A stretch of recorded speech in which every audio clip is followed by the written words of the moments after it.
안녕하세요, 풋볼 포레스트입니다. 황선홍 감독의 대한민국 U13 대표팀이 바로 오늘 밤 2024 AFC U13 아시안컵 조별라운드 2차전에서 중국 대표팀을 상대로 중요한 경기를 치르게 되고, 만약 이번 경기에서 우리나라 대표팀이 중국 대표팀에게 승리를 거둘 경우 사실상 8강 진출을 확정, 중국 대표팀은 조별라운드 탈락이 거의 확정이 된다고 할 수 있는데, 중국 현지 매체에서는 현실적으로 중국 대표팀이 우리나라 대표팀을 꺾을 가능성이 거의 없다면서 굉장히 비관적인 전망을 내놓았고, 많은 중국 축구 팬들이 경기가 시작되기도 전부터 거의 포기하는 듯한 반응들을 보이고 있습니다. 대한민국 대표팀은 바로 오늘 밤 10시 2024 AFC U13 아시안컵 B조 2차전에서 중국 대표팀을 상대로 경기를 치르게 되는데요. 이번 경기에서 우리나라 대표팀이 상대하게 되는 중국 대표팀은 현재 피파 랭킹 88위 자리에 위치한 23위 우리나라 대표팀과는 엄청난 객관적인 전력 차이를 가지고 있는 팀이라고 할 수 있고, 실제로 우리나라 대표팀은 최근 A 대표팀이 중국 대표팀과의 월드컵 예선 맞대결에서 3대0으로 완승, U23 대표팀 또한 지난 아시안게임에서 2대0으로 중국에게 완승을 거두면서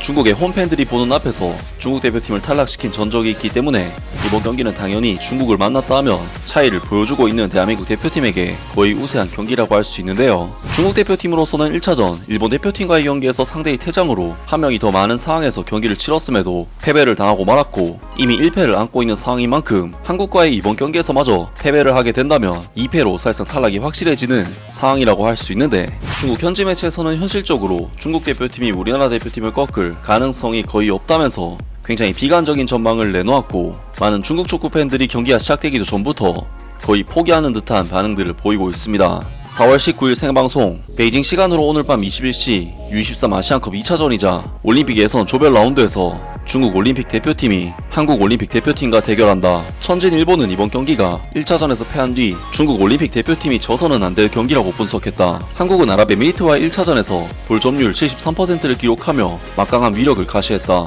강력한 공격력, 풍부한 공격 방식, 뛰어난 선수들의 개인 능력을 갖춘 한국팀을 이번 라운드에서 상대할 중국팀의 게임 전략은 매우 명확하다. 즉, 수비를 기반으로 반격 기회를 기다리는 것이다. 중국 대표팀은 준비 단계부터 역습 대응 전술에 힘을 써야 한다. 현장의 선수들이 얼마나 전술을 잘 구사하느냐에 따라 이번 경기의 승패가 결정될 전망이다. 중국 올림픽 대표팀은 1차전에서 선수 한 명이 더 많았음에도 일본 대표팀에게 0대1로 패배해 선수들의 경기 경험이 부족하고 상황 대처 능력이 부족하다는 점을 드러냈다. 현재 코칭 스태프가 할 수 있는 일은 매우 제한적이다. 선수들이 심리적인 부담을 갖지 않도록 더 많은 격려를 해줄 수 있을 뿐이다. 동시에 코칭 스태프는 더욱 힘든 한국을 상대할 때 상대에게 기회를 주지 않도록 수비에 최선을 다해야 한다는 점을 선수들에게 상기를 시켰다. 조별리그 승점 상황으로 볼 때 중국 대표팀이 이번 경기에서 패배할 경우 조별 라운드에서 탈락할 가능성이 높다 라면서 중국 현지 매체에서 중국 대표팀이 이번 경기에서 패배하게 된다면 거의 탈락이 확실해지는 상황이기 때문에 반드시 결과를 얻어내야 하며, 현실적으로 한국을 상대로는 수비에 집중을 해서 지켜낸 뒤 역습을 노리는 약팀이 강팀을 찾기 위한 전술을 써야 한다고 주장했습니다.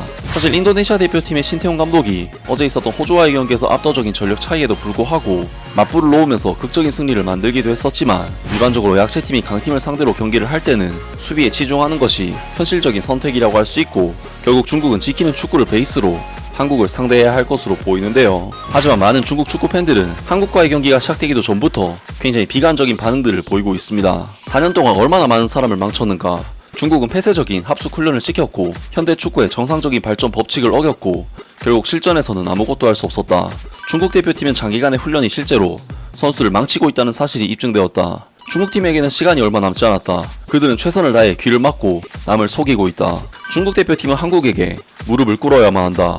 공격 능력이 없다. 더 이상 중국 대표팀에 대한 정보를 게시하지 않는 것이 더 좋을 것 같다. 자, 이 게임에서 이기면 중국 U23 선수들을 더 이상 꾸짖지 않을 것이다. 난 중국팀을 믿는다. 패배하는 것은 죄가 아니다. 0대5로 지는 것이 더 좋고 0대8이 더 적절하다. 등등 많은 중국 축구 팬들이 사실상 중국이 한국에게 지는 것은 당연한 결과일 것이라면서 경기 전부터 중국 대표팀을 맹비난했습니다. 우리나라 대표팀으로서는 아랍에미리트와의 경기에서도 사실 굉장한 고전을 했었기 때문에 아무리 더 약체인 중국이라도 확실하게 제압하는 모습을 처음부터 보여줘야 하지 않을까 싶은데요. 과연 황선홍 감독의 우리나라 대표팀이 중국을 꺾고 8강 진출을 결정할 수 있을지 오늘 밤에 있을 경기도 기대를 해보겠습니다.